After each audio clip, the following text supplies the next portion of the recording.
आपल्या चॅनलवरती सर्वांचं स्वागत आहे. आपण जर चॅनलला नवीन असाल तर कृपया सबस्क्राईब करा, जेणेकरून या सर्व व्हिडिओ तुम्हाला पाहता येतील. जुने लाईव्ज वगैरे तुम्ही आपल्या लाईव्ह सेक्शनवरती जाऊन पाहू शकता. MPSC बूस्टर नावाचं आपलं टेलिग्राम चॅनल देखील आहे, ते सुद्धा तुम्ही जॉईन करा. स्पर्धा परीक्षा तयारीमध्ये तुम्हाला योग्य असं मार्गदर्शन ते आपल्या चॅनलवरती मिळणार आहे. मी सनी चव्हाण, माझी राज्यसेवामध्ये निवड झाली आहे. त्याचबरोबर कंबाईनच्या मुख्य परीक्षासुद्धा मी अनेकदा दिल्या, त्यामुळे कंबाईन पूर्व पास व्हायचा मला अनुभव आहे. त्यामुळे या व्हिडिओतून आपण कंबाईन 2025 याची तयारी कशी करावी याबाबत आपण मार्गदर्शन करणार आहे. अनेकांकडून मला मेसेज येत होते की कंबाईन 2025साठी पण आम्हाला सांगा की कशी तयारी केली पाहिजे. तर व्हिडिओ पूर्ण शेवटपर्यंत पहा, तुम्हाला नक्की यातून चांगलं मार्गदर्शन मिळणार आहे. व्हिडिओमध्ये आपण काही इम्पॉर्टंट पॉईंट्स जे करायलाच पाहिजे ते सुद्धा सांगणार आहे, काही बेसिक पॉईंट ते सुद्धा सांगणार आहे, बुकलिस्ट सांगणार आहे. सगळ्या गोष्टी आपण या व्हिडिओमध्ये सांगण्याचा प्रयत्न करणार आहे. तर सुरुवातीला MPSC कंबाईन 2025 जी आहे ती कधी होणार आहे, तर आयोगाने जे अंदाजित डेट सांगितली आहे त्यानुसार नोव्हेंबर 2025ला कंबाईन गट ब आणि गट क या दोन्ही परीक्षा होणार आहेत. कंबाईन गट ब आणि कचा सिलेबस जवळपास सारखाच आहे, त्यामुळं त्यांची बुक लिस्ट पण सेमच असणार आहे. तर एक लक्षात घ्या, नोव्हेंबर 2025 म्हणजे आता आपल्याकडे दिवस किती राहिले, तर जर हा आपण नोव्हेंबरचा मंथ सोडून दिला समजा, कारण नोव्हेंबरच्या साधारणतः दुसऱ्या आठवड्यात एक्झाम आहे असं वाटतं, तर ऑक्टोबरपर्यंत जरी आपण पकडलं आणि जानेवारी जरी आपण गृहीत धरला की चालू महिना आपण युटिलाइज करू, तर साधारणतः 9 ते 10 महिने आपल्याकडं कंबाईनसाठी आता 2025च्या लोकांसाठी आहेत. कंबाईन आता 2024 जे देणार आहेत त्यांनीसुद्धा हा व्हिडिओ पाहिला तर त्यांनासुद्धा एक्झाममध्ये फायदा होणार आहे. त्यामुळे सर्वांनी हा व्हिडिओ पहा. आता आपण सुरुवातीला सिलेबस बघूया. कंबाईनला काय सिलेबस आहे, तर एकूण 8 घटक आहेत सिलेबसचे. याच्यामध्ये सामान्य क्षमता चाचणी असं आयोगानं नाव दिलेलं आहे. तर इतिहास जो आहे, इतिहासामध्ये आधुनिक भारताचा विशेषतः महाराष्ट्राचा इतिहास असं आयोगाने सांगितलं. जी बुक लिस्ट आपण बघणार आहे, पण त्याच्या आधी थोडक्यात तुम्हाला सांगतो की इतिहासाला क्वेश्चन कसे येतात, कुठल्या टॉपिकवर क्वेश्चन असतात. तर इतिहासामध्ये ज्या काही समाजसुधारकांनी आपल्या इथे संस्था स्थापन केल्या महाराष्ट्रामध्ये, त्याच्यावरची नेहमी एखादा क्वेश्चन येतो म्हणजे येतो. म्हणजे विविध समाजसुधारक त्यांनी स्थापन केलेल्या संस्था, महत्त्वाचे व्यक्ती, त्याचबरोबर कामगार संघटना, कामगार चळवळ याच्यावर सुद्धा प्रश्न येताना दिसतोय. ब्रिटिशांची सत्ता आपल्या इथं होती, तर ब्रिटिशांनी ज्या काही सुधारणा भारतामध्ये केल्या, जसं की रेल्वे असेल, तर त्याच्यावरती प्रश्न येताना दिसतोय. त्याचबरोबर ब्रिटिशांचे जे विविध गव्हर्नर, व्हाईसरॉय होते, त्यांच्या कार्याबाबत सुद्धा प्रश्न कंबाईनला येताना दिसत आहेत. त्याचबरोबर ज्या विविध महाराष्ट्रामध्ये विशेषतः ज्या धर्मसुधारणा, समाजसुधारणा झाल्या, त्यांच्या महत्त्वाच्या काही संस्था होत्या, जसं की प्रार्थना समाज असेल, तर त्याबाबतसुद्धा क्वेश्चन येताना दिसत आहेत. त्यानंतर ब्रिटिशांची सत्ता उलथवून टाकण्यासाठी विविध जे उठाव झाले, विशेषतः 1857चा उठाव आहे, त्याच्यावरती सुद्धा क्वेश्चन आलेले आहेत. त्यानंतर ब्रिटिशांनी जे काही विविध कायदे भारतामध्ये बनवले, तर त्या कायद्यांवरती सुद्धा क्वेश्चन आयोग विचारताना दिसत आहे.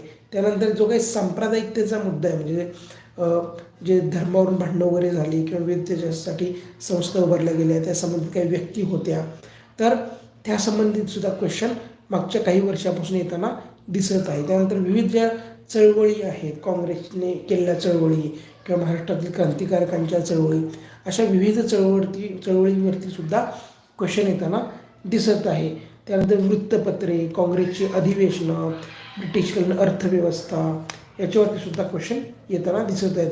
विविध जे काही जंगलामध्ये झालेले उठाव आहे, जसं की संतांचा प्रसिद्ध उठाव आहे, त्याच्यावरती क्वेश्चन आलेला आहे.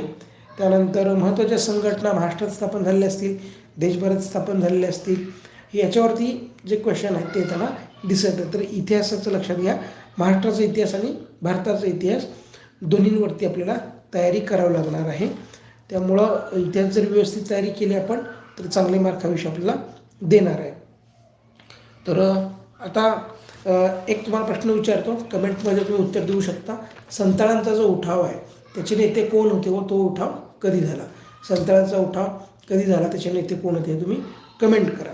आता पुढचा सिलेबसचा मुद्दा आहे भूगोल. भूगोलामध्ये आयोगाने सांगितलं की महाराष्ट्राच्या भूगोलाच्या विशेष अभ्यासासह पृथ्वी, जगातील विभाग, हवामान, अक्षांश, रेखांश, महाराष्ट्रातील जमिनीचे प्रकार, पर्जन्यमान, प्रमुख पिके, शहरे, नद्या, उद्योगधंदे. तर भूगोलाचा जो सिलेबस आहे तो आयोगाने याचा डिटेलमध्ये सांगितलेला आहे. प्राकृतिक भूगोल, सामाजिक भूगोल, आर्थिक भूगोल सगळं या सिलेबसमध्ये येताना दिसत आहे. याच्यामध्ये महाराष्ट्राचा भूगोल आहे, त्याबद्दल पृथ्वी आणि जगातील विभाग हे सुद्धा आयोगानं सांगितले, अक्षांश रेखांश सांगितले. तर त्याच्यावरती क्वेश्चन आलेले आहेत आणि येतील. भूगोलाचे जर थोडक्यात काही टॉपिक क्वेश्चन तुम्हाला सांगायचे झाले तर जसं आयोगानं सांगितलं की महाराष्ट्राचा भूगोल जे सांगितलं त्यामध्ये महाराष्ट्रातील डोंगररांगा, महाराष्ट्राच्या पर्वतरांगा असतील त्याच्यावरती क्वेश्चन आलेले आहेत. महाराष्ट्रातील जंगले, महाराष्ट्रातील औष्णिक केंद्र, भारतातील विविध पठारे यांच्यावरती क्वेश्चन आलेले आहेत. त्यानंतर लोकसंख्या, विविध पिके, त्यानंतर जी खनिज संपत्ती आहे महाराष्ट्राची त्याच्यावरती प्रश्न आलेले आहेत. भारतातील महत्त्वाची बंदरे, त्यानंतर हवामानावरती क्वेश्चन आलेले आहेत. महाराष्ट्रात सर्वात जास्त तापमान कुठे असतं असा पण क्वेश्चन आला होता. विविध जे उद्योगधंदे असतात त्याबाबत क्वेश्चन भूगोलामध्ये आलेले आहेत. जे काही लेटेस्ट धोरणं आहेत जसं की महाराष्ट्रातलं नीलक्रांती धोरण कधी आलं हा सुद्धा क्वेश्चन आला होता. तर भूगोलाच्या संदर्भामध्ये प्राकृतिक भूगोल, आर्थिक भूगोल आणि सामाजिक भूगोल याच्यावरती प्रश्न येताना दिसत आहेत. आणि आयोगाने विशेषतः जे मुद्दे दिलेत ना सिलेबसमध्ये त्या मुद्द्यांना धरून अभ्यास केल्यास आपल्याला नक्की फायदा होणार आहे. तर भूगोलाच्या संदर्भात जे काही सिलेबसला पॉईंट आहेत त्याला धरून आपल्याला आपण पुढे बुक लिस्ट पण सांगणार आहे. त्यातून आणि जुन्या प्रश्नपत्रिका ज्या आहेत त्यांना रेफर ठेवून आपण अभ्यास केला पाहिजे. तर भूगोलामध्ये इथे सिलेबसमध्ये जमिनीचे प्रकार पण त्यांनी दिलेला आहे. तर विविध जमिनीचे प्रकार कुठले, त्यानंतर पर्जन्यमान हे मुद्दा, हवामानामध्ये पर्जन्यमान आपल्याला कव्हर करावं लागणार आहे. प्रमुख पिके, त्यानंतर शहरे, नद्या, म्हणजे मी काही जे क्वेश्चनचे टॉपिक सांगितले त्यामध्ये हे काही टॉपिक नव्हते शहरी नद्या म्हणून परत एकदा वाचून दाखवत आहे. तर आपल्याला इथं भारताचा भूगोल असं स्पेसिफिक आयोगानं दिलं नाही आहे, परंतु मला असं वाटतं की मी बुक लिस्टमध्ये सांगेनच. स्टेट बोर्डची जे काय आपण बुक करणार आहे करताना सुरुवातीला सगळीच करून घ्या स्टेट बुकचे सगळे पुस्तकं. मग त्यात भारताचं सिलेबस नाव नाही म्हणून भारताचं करणार नाही असं करू नका, ते पण केलं पाहिजे. आता पुढचा सिलेबसचा मुद्दा आहे अर्थव्यवस्था. भारतीय अर्थव्यवस्थेमध्ये राष्ट्रीय उत्पन्न, शेती, उद्योग, परकीय व्यापार, बँकिंग, लोकसंख्या, दारिद्र्य आणि बेरोजगारी, मुद्रा, राजकोषी नीती, त्याचबरोबर शासकीय अर्थव्यवस्थेमध्ये अर्थसंकल्प, लेखा परीक्षण. आता मागचे 2 जे पेपर झाले त्यात आयोगाने थेट सिलेबसला धरूनच पेपर काढलेत. त्याच्यामध्ये जर पाहिलं आपण लेखापरीक्षणावरती क्वेश्चन होता, राजकोषी नीतीवरती क्वेश्चन आहे, मुद्रेवरती क्वेश्चन आला होता, त्यानंतर दारिद्र्यावरती क्वेश्चन आहे, उद्योगांवरती क्वेश्चन आहे. सिलेबसला धरूनच आयोग इथं प्रश्न विचारताना दिसत आहे. जर मागच्या 2 वर्षाचे टॉपिक जर पाहिले प्रश्नपत्रिकेचं काय होते तर राजकोषी नीतीवरती प्रश्न आलेले आहेत, गरिबीवरती आलेले आहेत, त्यानंतर जे 1991 नंतर आपली LPG पॉलिसी आली त्यानंतर ज्या काही समित्या नेमल्या, कर सुधारणा समिती होती, निर्गुंतवणूक समिती होती, त्याच्यावरती प्रश्न आलेले आहेत. त्यानंतर राष्ट्रीय कृषी विकास योजना आहे, पैशामध्ये M3 स्वरूपाचा जो पैसा असतो त्याच्यावर प्रश्न आलेला आहे. त्यानंतर वित्त आयोगावरती वारंवार क्वेश्चन आलेले आहेत. त्यानंतर आपत्ती निधी असतो तर किती % राज्याचा असतो, किती % केंद्र सरकार देतो तसा क्वेश्चन आलेला आहे. GSTचे विविध प्रकार कुठले त्याच्यावर प्रश्न आलेला आहे. त्यानंतर रोजगाराच्या योजना, विशेषतः जवाहर रोजगार योजना, संपूर्ण ग्रामीण रोजगार योजना, मनरेगा याच्यावरती प्रश्न आलेले आहेत. त्यानंतर जे काही महत्त्वाचे मिशन्स आहेत जसं की राष्ट्रीय खाद्यतेल मिशन आहे, राष्ट्रीय कृषी विकास योजना आहे त्याच्यावरती प्रश्न आलेला आहे. त्यानंतर जे अर्थसंकल्प असतात अर्थसंकल्पामध्ये काही महत्त्वाच्या गोष्टी केल्या असतील तर त्याच्यावरती सुद्धा प्रश्न आलेले आहेत. राजकोषीय तूट याच्यावरती प्रश्न आलेला आहे. त्यानंतर पंचवार्षिक योजना, लोकसंख्या धोरण याच्यावरती इकॉनॉमीमध्ये प्रश्न आलेले आहेत. त्यानंतर चालू घडामोडीमध्ये जागतिक, महाराष्ट्रासह भारतातील असं सिलेबसला दिलेलं आहे. म्हणजे याच्यामध्ये जागतिकमध्ये विविध पुरस्कार असतील, त्यानंतर खेळाच्या संबंधितल्या काही घडामोडी आहेत, काही संरक्षणातल्या काही महत्त्वाचे करार असतील किंवा संरक्षणाचे युद्ध सराव असतील किंवा जे काही राज्य शासनाचे पुरस्कार आहेत, भारत सरकारचे पुरस्कार आहेत, जागतिक लेवलचे पुरस्कार आहेत, त्याच्यावरचे प्रश्न आले आहेत, किंवा एकदम अशी हटकी एखादी गोष्ट घडते, जसं की एक सोन्याचं ATM होतं, ते कुठं आहे असं क्वेश्चन आला होता. असं वेगळं काहीतरी घडलं तर त्याच्यावर सुद्धा प्रश्न येताना दिसत आहे. तर करंट करताना म्हणजे चालू घडामोडी करताना आपल्याला महाराष्ट्रातील, भारतातील आणि जगामध्ये वेगळं काही घडलं तर ते सुद्धा करावं लागणार आहे. त्यानंतर राज्यघटनेमध्ये जी आपली बेसिक घटना जी आहे त्याच्यावरती क्वेश्चन येताना दिसत आहेत. पूर्वी 10 क्वेश्चन होते, आता 15 क्वेश्चन झालेले आहेत. म्हणजे घटना निर्मिती असेल, मूलभूत कर्तव्य, मार्गदर्शक तत्व असतील, त्यानंतर केंद्र सरकार, राज्य सरकार, राज्यपाल, राष्ट्रपती, संसद, विधानसभा असेल, त्यानंतर पंचायत राज किंवा घटनेतील महत्त्वाची कलमं, कॅग असेल, केंद्र राज्य संबंध, यासारखे घटनेतील जे आपले महत्त्वाचे टॉपिक आहेत ना, त्या सगळ्यांवरती क्वेश्चन येताना दिसत आहेत. मार्क देणारा हा घटनेचा जो पॉईंट आहे तो आहे, त्यामुळं तो सुद्धा आपण खूप चांगल्या प्रकारे केला पाहिजे. त्यानंतर सामान्य विज्ञान, याच्यामध्ये फिजिक्स, केमिस्ट्री आणि झूलॉजी, बॉटनी, आरोग्यशास्त्र असं डिटेलमध्ये दिलेलं आहे. तर सामान्य विज्ञानाचं जर आपण पाहिलं तर साधारण 15 क्वेश्चन याच्यामध्ये येत आहेत. एक 8-9 आपण बेसिक क्वेश्चन म्हणू शकतो आणि 4-5-6 थोडेसे अवघड टाईपचे क्वेश्चन असतात. परंतु बेसिक आपण विज्ञान चांगल्या प्रकारे करून गेलो तर बऱ्यापैकी तिथे सुद्धा आपल्याला उत्तर येताना दिसत आहे. सामान्य विज्ञान जनरल सायन्समध्ये हे जे टॉपिक आहेत फिजिक्स, केमिस्ट्री, बायोलॉजी, त्यानंतर आरोग्यशास्त्रामध्ये आयोगाने जीवनसत्वावरती प्रश्न विचारले दिसत आहेत. तर आपण डिटेलमध्ये बघूया सिलेबसची बुक लिस्ट पाहताना. त्यानंतर पुढचा महत्त्वाचा मुद्दा अंकगणित आणि बुद्धिमापन चाचणी, याच्यामध्ये 15 क्वेश्चन येताना दिसत आहेत अंकगणित आणि बुद्धिमापनवरती. आता आपल्याकडं साधारण 9 ते 10 महिन्याचा वेळ आहे असं आपण म्हणतो आहे. 2025ची कंबाईन करण्यासाठी 9 ते 10 महिन्याचा वेळ थेट आपल्या हातामध्ये आहे. तर याला आपण खूप चांगल्या प्रकारे केलं पाहिजे. हे जे अंकगणित आणि बुद्धिमत्ता आहे याच्या सिलेबसमध्ये सांगितले की बेरीज, वजाबाकी, गुणाकार, भागाकार, दशांश, अपूर्णांक, टक्केवारी आणि बुद्धिमापन चाचणी. तर याच्यामध्ये आयोगाने वर्तुळाचं क्षेत्रफळ काढा, नफा तोटा, त्यानंतर वयावरती गणित आलेली आहेत, व्याज, सरळ रूप द्यायचं म्हणजे काहीतरी सोपा एक गणित देतं आणि त्याच्यामध्ये बेरीज, वजाबाकी, गुणाकार असतो तर ते सोडवा. त्यानंतर सरासरी काढणे, संख्यामाला म्हणजे काही अंक दिलेले असतात त्यातला चुकीचा अंक ओळखा किंवा पुढील कुठला अंक येईल तो ओळखा. विधाने आणि अनुमान, विधानाने काही अनुमानं दिलेली असतात त्याच्यावरून सुद्धा प्रश्न आलेले आहेत. नंतर बैठक म्हणजे असे वर्तुळाकार काही 5-6 लोक बसलेले आहेत तर मध्ये कोण बसलं आहे किंवा म्हणजे कोणाच्या उजव्या हाताला कोण आहे, डाव्या हाताला कोण आहे, असं काहीतरी आयोग देतं आणि त्याच्यावरून आपल्याला एका व्यक्तीची पोझिशन बैठकीतला त्याचं स्थान काढायला लावतो. त्याचबरोबर कॅलेंडरवरती सुद्धा प्रश्न आलेले आहेत.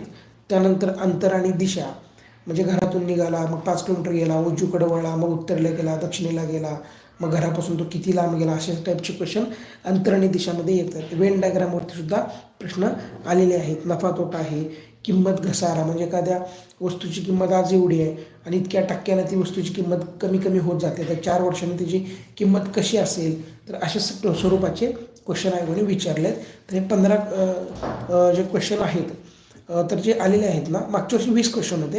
ॲक्च्युली 2022ला 15 क्वेश्चन आले होते, मागच्या वर्षी याच्यावरती 20 क्वेश्चन आले होते. आपण डिटेलमध्ये बघणार आहे की क्वेश्चन हे प्रत्येक टॉपिकला किती क्वेश्चन आहेत काय, तर आपण पुढे डिटेलमध्ये मी तुम्हाला दाखवणार आहे.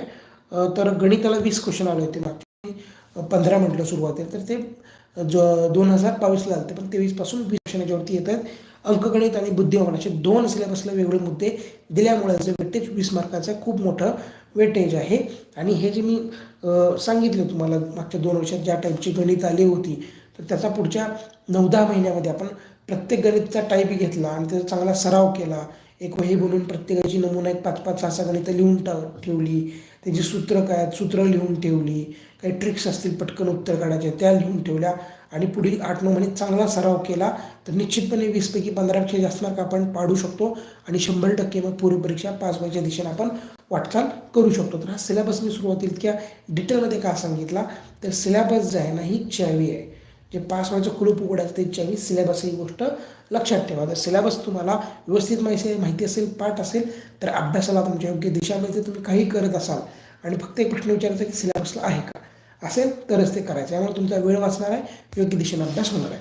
आता मागच्या वर्षी जो पेपरला त्याच्यामध्ये जे वेटेज होतं त्यालाच आपण बेस म्हणून अभ्यास करणं पुढं जाणं गरजेचं आहे. तर गणित 20 मार्काला आली होती, भूगोल इतिहास 10 मार्काला होतं, अर्थशास्त्र, चालू घडामोडी, राज्यघटना आणि विज्ञान हे प्रत्येक विषय 15-15 मार्काला आले होते. तर मग म्हटलं की गणिताला वेटेज जास्त आहे ते खूप चांगल्या प्रकारे करा. त्यानंतर अर्थशास्त्र, चालू घडामोडी, राज्यघटना आणि विज्ञान याला 15-15 क्वेश्चन आलेले आहेत आणि हे मार्क्स देणारे विषय ठरलेले आहेत सगळेच. चालू घडामोडीसुद्धा खूप चांगली मार्क्स आजकाल देत आहे. सगळ्यांना एक म्हणजे काही मटेरियल असतं चालू घडामोडी ते इझिली आता अवेलेबल झालेलं आहे.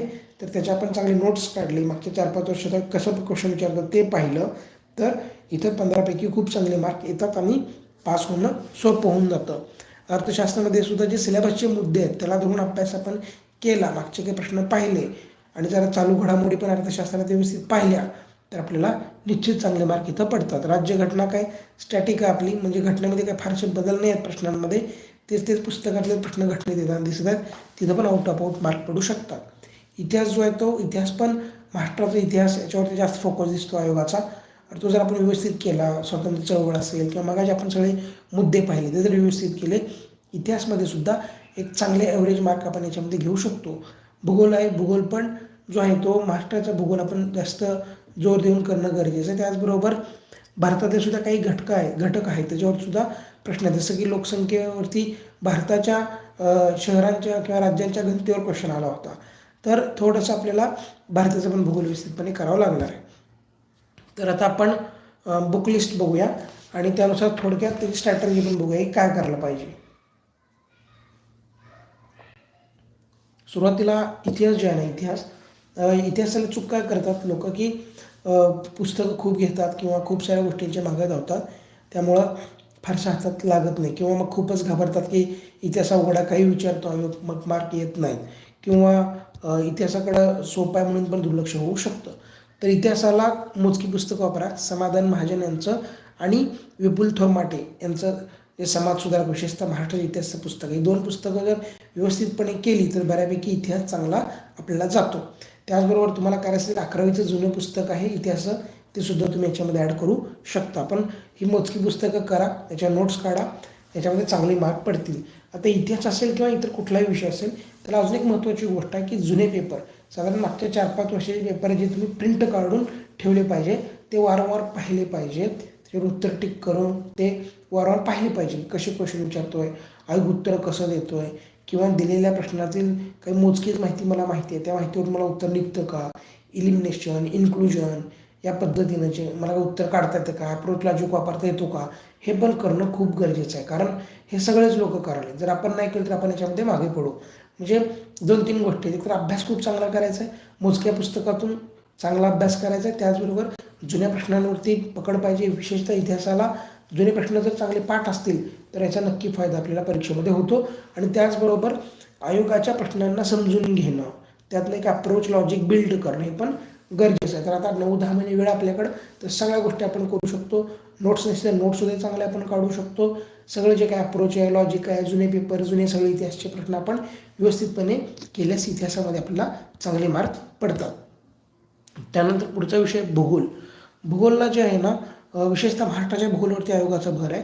तर सौदी सरांचं जे महाराष्ट्राचं पुस्तक आहे किंवा इतर कुठलं तुम्ही वापरत असाल ते पुस्तक, त्याच्यातून आयोगाने दिलेले मुद्दे जे ते व्यवस्थितपणे करून घ्या भूगोलाचे.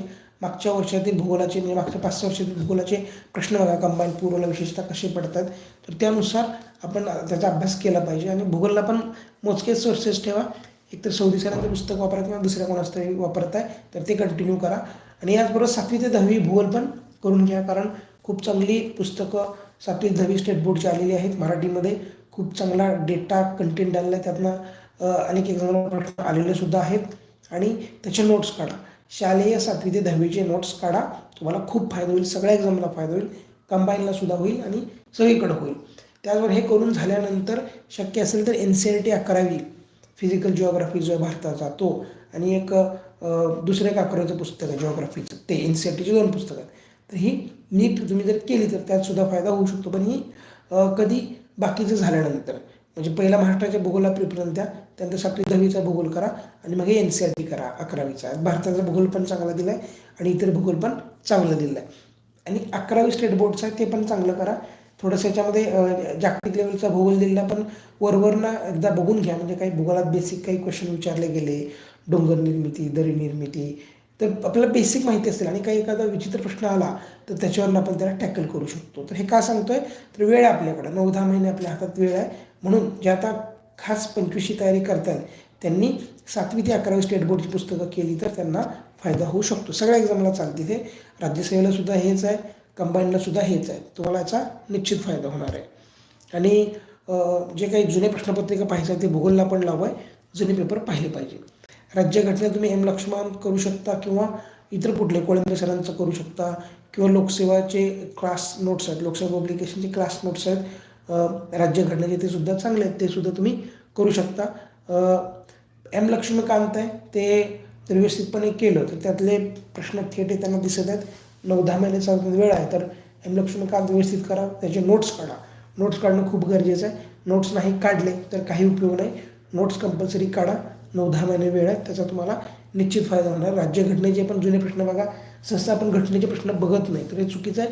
घटनेचे प्रश्न बघितले पाहिजे, कारण आपण जी एक्झाम देतो आहे ती ऑब्जेक्टिव्ह लेवलची एक्झाम आहे. जर ऑब्जेक्टिव्ह प्रश्न आपल्याला सोडवायचे असतील तिथं जाऊन, तर नुसती थेरी वाचून जाऊन तिथं उपयोग नाही आहे. तर आपल्याला जुन्या ऑब्जेक्टिव्हचे प्रश्न पण बघितले पाहिजे, त्याच्यावर चांगली कमांड पाहिजे आपली, तरच त्या एक्झाममध्ये आपण ऑब्जेक्टिव्ह क्वेश्चन जे त्यांना चांगल्या प्रकारे डील करू शकणार आहे. तर घटनेचं मग जे आपण टॉपिक सांगितले ते टॉपिक आपण व्यवस्थितपणे केले पाहिजे किंवा एम लक्ष्मीकांत तुम्ही व्यवस्थितपणे केलं तर बऱ्यापैकी सगळ्याच गोष्टी त्यातनं कव्हर होतील. घटनेमध्ये आयोग कलमावरती सुद्धा फोकस आहे. आयोगाचा कलमसुद्धा आपले व्यवस्थित पाठ झाले पाहिजेत. महत्त्वाच्या घटना दुरुस्त्या आहेत त्यासुद्धा आपल्याला पाठ पाहिजेत. त्यामुळे इथं चांगले मार्क येतात. तर एम लक्ष्मीकांत वापरा किंवा कोळंबे सरांचं वापरा किंवा लोकसेवाचे नोट्ससुद्धा तुम्ही वापरू शकता. आता अर्थशास्त्र 15 मार्कांचा हा घटक आहे आणि सिलेबसच्या मुद्द्याला धरूनच याच्यामध्ये प्रश्न येत आहेत. तर यासाठी आपण डेसले सरांचं पुस्तक आहे अर्थशास्त्राचं, ते वापरू शकतो. त्याचबरोबर 11वी-12वी स्टेट बोर्डचं आहे, ते सुद्धा सिलेबसचे मुद्दे बघून ते सुद्धा पुस्तक तुम्ही वापरू शकता.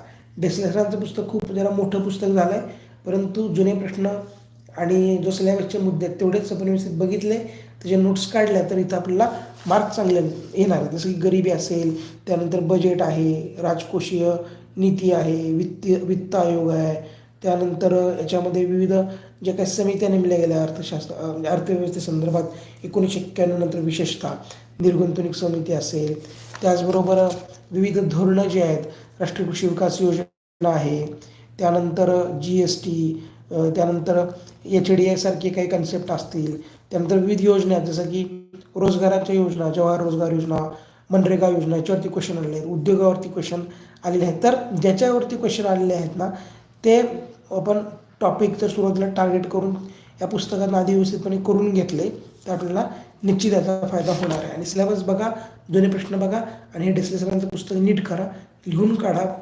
ते जे फॅक्ट्स असतील, काही महत्त्वाचे तुम्हाला कन्सेप्ट वाटले तर लिहून काढा. 9-10 महिने आपल्या हातात वेळ आहे आणि त्यालाच वारंवार रिव्हिजन केलं आणि जुने प्रश्न पाहिले तर आपल्याला निश्चितपणे एक्झाममध्ये फायदा होणार आहे. विज्ञान जो आहे तो 15 मार्काला येतो आहे. तर विज्ञानचं कसं आहे, विज्ञानचे काही क्वेश्चन खूपच अवघड येतात, त्याची उत्तरं काढणं थोडंसं डिफिकल्ट होऊन जातं, परंतु काही क्वेश्चन बेसिक असतात जे आपले 100% बरोबर आलेच पाहिजे. तर त्यासाठी तुम्ही 7वी ते 11वी स्टेट बोर्डची विज्ञानची पुस्तकं खूप चांगली पुस्तकं आलेत, तर ती पुस्तकं आतापासून व्यवस्थित केली, त्याच्या नोट्स काढल्या जुने प्रश्न पाहून, तर तुम्हाला नक्की फायदा परीक्षेमध्ये होणार आहे. तुम्ही हे करा किंवा भस्के सरांचं पुस्तक अनेक जण वापरतात, तुम्ही जर ते करत असेल तर ते सुद्धा केलं तरी चालणार आहे. तर विज्ञान 7वी ते 11वी स्टेट बोर्ड जर व्यवस्थितपणे केलं तर बेसिक क्वेश्चन्स आपण आरामात याच्याने सोडवू शकतो. त्यानंतर गणित महत्त्वाचा विषय, 20 क्वेश्चन येतात. याला काही जण संदीप बारगडे सरांचं किंवा सचिन डोळे सरांचं पुस्तक वापरतात किंवा तुम्ही जर कुठल्या वापरत असाल तरी वापरा. पण महत्त्वाची गोष्ट लक्षात ठेवा, गणिताला साधारण मागच्या 2-4 वर्षी जे टॉपिक आलेत ना ते व्यवस्थित करून घ्या, कुठल्याही पुस्तकातून तुम्ही करून घ्या. काही जण अग्रवालचं पण पुस्तक वापरतात, ते सुद्धा वापरलं तरी चालेल. फक्त एवढंच आहे की गणितं जे आहेत ना कमी वेळात आपल्याला सुटली पाहिजे, त्याचा सराव वारंवार झाला पाहिजे.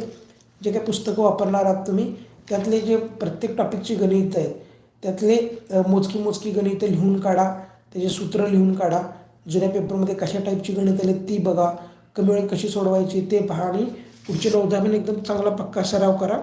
निश्चितपणे गणितामध्ये पण आपल्याला खूप चांगले मार्क येतील. चालू घडामोडीसाठी पृथ्वीचं परिक्रमा जे आहे ते वापरून त्याचे नोट्स काढा. दर महिन्याला परिक्रमा येते, ते परिक्रमा मासिक घ्या आणि त्याचे नोट्स काढा, त्याचा नक्की फायदा होणार. फक्त एवढंच आहे, नोट्स काढताना नेमक्या नोट्स कशा काढल्या पाहिजे कळलं पाहिजे. त्यासाठी जुने जे पेपर आहेत मागच्या 5-6 वर्षातले, त्यावरती पहा की चालू घडामोडीवरती प्रश्न कुठल्या कुठल्या मुद्द्यांवरती आलेत, तर त्या मुद्द्याला धरूनच क्वेश्चन काढा. चालू घडामोडी खूप असा फापट पसारा दिला जातो, तर तेवढं सगळं लिहायची गरज नाही आहे. आयोगाला काय आयोग विचारतं हे बघा आणि त्यानुसारच याचे नोट्स काढा. हा मार्क देणारा विषय. आता सगळ्यात महत्त्वाच्या इम्पॉर्टंट गोष्टी आहेत. 2025 कंबाईन जर पास व्हायची असेल चांगल्या मार्कांनी, तर पेपरचा जो 1 तास असतो, ज्या 1 तासाला आपण पेपर सोडवतो ना, त्या 1 तासामध्ये सगळा पेपर कव्हर झाला पाहिजे. कंबाईन फक्त 1 तासाचा पेपर असतो पूर्वचा.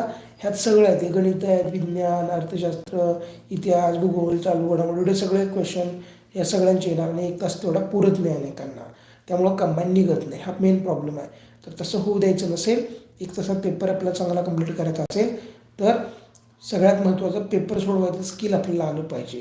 म्हणजे पेपर सोडवताना पहिला प्रश्न ते राष्ट्रप्रश्न मी सोडवणार नाही. मला जे सोपे विषय वाटतात ते मी आधी घेऊन पेपर त्याच्याने सुरुवात करेन. समजा मला राज्यघटना सोपा वाटतो, मग राज्यघटना, मग भूगोल, इकॉनॉमी असं मी सोडवेन. आयोग काय करतो, मुद्दाम सुरुवातीलाच विज्ञान टाकतो किंवा मुद्दाम सुरुवातीलाच गणित टाकतो, ज्यात आपण अडकून आपला वेळ सगळा जाऊ शकतो.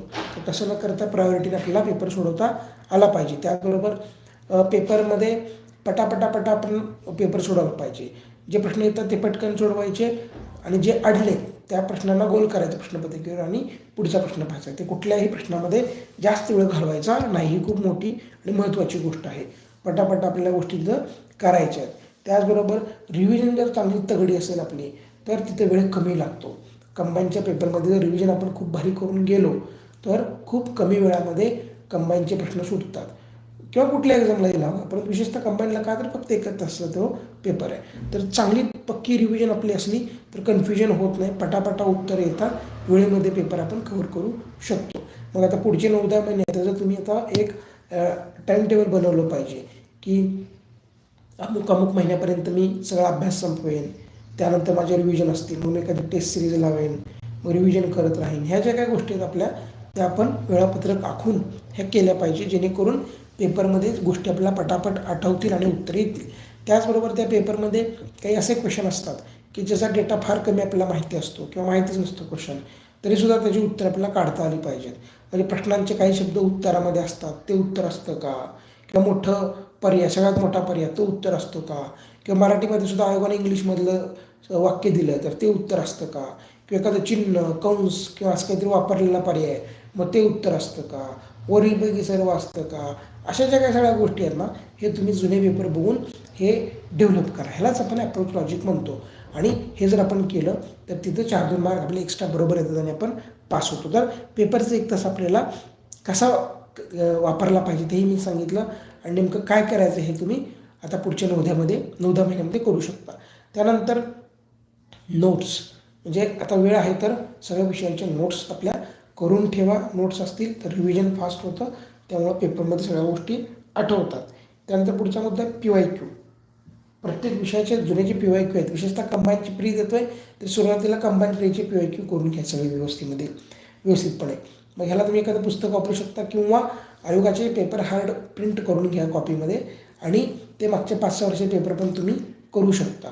तर पेपर प्रिंट केलेले खूप चांगला पर्याय राहील. किमान मागच्या 3-4 वर्षाचे पेपर प्रिंट करा आणि ते डोळ्याखालनं घाला. त्याच्यानं काय होतं, आयोगाचा जो फॉन्ट आहे पेपरमधला, जो ॲक्च्युअल प्रश्नांचा फॉन्ट असतो, प्रश्न कसे दिसतात ते आपण आधीच वारंवार बघून जातो. त्यामुळे पेपर बघितल्यानंतर आयोगाचा असं काही भीती दडपण वाटत नाही की अचानक पेपर समोर येतो ना, तेव्हा अनेकांना भीती वाटते.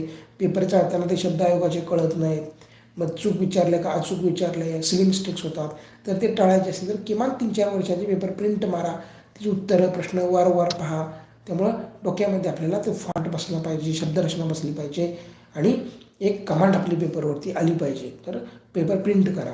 त्याचबरोबर जर कोणाला असं वाटलं की मी तो ठोकळायचे असतात आपले जुने प्रश्नांचे, तो वापरला चालेल का, तोही वापरा, परंतु प्रिंट मारून काही पेपर तुम्ही बघितलेच पाहिजे. त्यानंतर सिलेबस, सुरुवातीला पण मी सांगितलं आणि आता पण तेच सांगतो की सिलेबस जो आहे ना, तो खूप महत्त्वाचा आहे. सिलेबस बऱ्यापैकी डिटेलमध्ये दिला काही विषयांचा आयोगानं, तर तो व्यवस्थितपणे सिलेबसला धरून अभ्यास करायचा. मागच्या 4-5 वर्षाच्या प्रश्नांना धरून अभ्यास करायचा. तर 9-10 महिने वेळ आहे. एक पॉझिटिव्ह एनर्जीनं आपण युटिलाइज केलं तर 100% आपण पास होणार आहे. अभ्यास सांगितलं, आता एक मानसिकतेच सांगतो. सगळ्यात महत्त्वाचा हा मुद्दा आहे की सुरुवातीला आता सांगा आपण 25ची तयारी करत असाल तर केवळ पूर्वपरीक्षा पास होतो किंवा देऊन बघतो किंवा ह्या वर्षी एक बेसिक अभ्यास करून ठेवतो असलं काय डोक्यात आणू नका. डोक्यात एकच आणा की मला यावेळेस पोस्ट काढायची आणि एक ॲझम्पशन करा की तुम्हाला पोस्ट मिळणार आहे. कंबाईनमधून कुठली पोस्ट पाहिजे ती तुम्हाला मिळाली आहे असं स्वतःला सांगा किंवा ती पोस्ट मी अमुक अमुक रँकने मिळवलं आहे स्वतःला सांगा. आणि एक लिहून ठेवा तुम्हाला कुठली पोस्ट पाहिजे, साधारण किती मार्क आणायचे आहेत हे लिहून ठेवा आणि त्या दिशेने तयारी करा. हे घडतं. नाहीतर मग करतो बघतो असं केलं तर आपलंच नुकसान होतं. आणि स्पर्धा परीक्षेमध्ये प्रत्येक वर्ष ते महत्त्वाचं असतं. त्यामुळे येणारं जे 25मधली जी कंबाईनची एक्झाम आहे ती आपली पोस्ट देणारी एक्झाम असावी असं डोक्यात ठेवून पुढचे 10 महिने चांगल्या पद्धतीने युटिलाइज करा. पॉझिटिव्ह राहा, सकारात्मक एनर्जीमध्ये राहा. जे निगेटिव्ह चर्चा असणारे लोक किंवा गोष्टी आहेत त्याच्यापासून दूर राहा. तुमचे स्कोअर कसे इम्प्रूव्ह होतील, मार्क कसे वाढतील या गोष्टींमध्येच तुम्ही राहा. पूर्वपरीक्षेची खूप चांगली तयारी करा. पूर्वपरीक्षेचाच सिलेबस बऱ्यापैकी मेन्सला पण आहे, हेच विषय मुख्य परीक्षेला पण आहेत. तिथं फक्त इंग्लिश मराठी वेगळा आहे. तर तुम्ही पूर्वचा अभ्यास केला तर पेपर जो एक आहे आपला GSचा कंबाईन मुख्यला म्हणजे लँग्वेज वगळता दुसरा जो पेपर आहे त्याचीसुद्धा तुमची तयारी ऑटोमॅटिक होणारच आहे. त्यामुळं हा जो आपण बुक लिस्ट सांगितली आहे तीच मेन्सला पण लागू राहील. तर ही चांगल्या प्रकारे करा आणि तुम्हाला सगळ्यांना कंबाईन 25च्या तयारीसाठी शुभेच्छा. व्हिडिओ पाहिल्याबद्दल थँक्यू. तुम्हाला आवडल्यास लाईक करा, तुमच्या मित्रांना शेअर करा.